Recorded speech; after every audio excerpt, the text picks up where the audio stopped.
முஹைதீன் அப்துல் காதிர் ஜீலானி கத்தசல்லாஹு சிரகுல் அசீஸ் அவர்கிட்ட போய் ஒருத்தர் கேள்வி கேட்டார். வாழ்க்கையில் ரொம்ப பறக்கத்தா நான் வாழணும், எதை தொட்டாலும் பறக்கத்தா இருக்கணும், செல்வம் வந்து கொட்டிக்கிட்டே இருக்கணும், என்ன செய்யட்டும்? 5 நேரம் தொழுதுக்கோன்னாங்க. சிரிக்கிறார். வந்தவர் சிரிக்கிறார். கௌசலாலத்தை பார்த்து, ஏங்க சிரிக்கிறீங்க?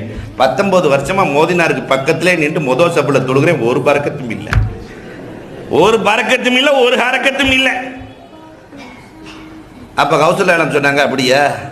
உன் வீட்டினுடைய கதவுகள் ஜன்னல்கள் எல்லாத்துக்கும் பரதா போட்டுக்கோ, பறக்கத்து வந்துடும். கதவு ஜன்னல் எல்லாத்துக்கும் பரதா போட்டுக்கோ, பறக்கத்து வந்துடும். போனாரு, கதவு ஜன்னல் எல்லாத்துக்கும் பரதா போட்டாரு, பறக்கத்து கொட்டுன்னு கொட்டுது. கௌசலாலத்தில் வந்து கேட்டாரு, எங்க பரதாவுக்கும் பறக்கத்துக்கும் என்னங்க சம்பந்தம்னு கேட்டாரு.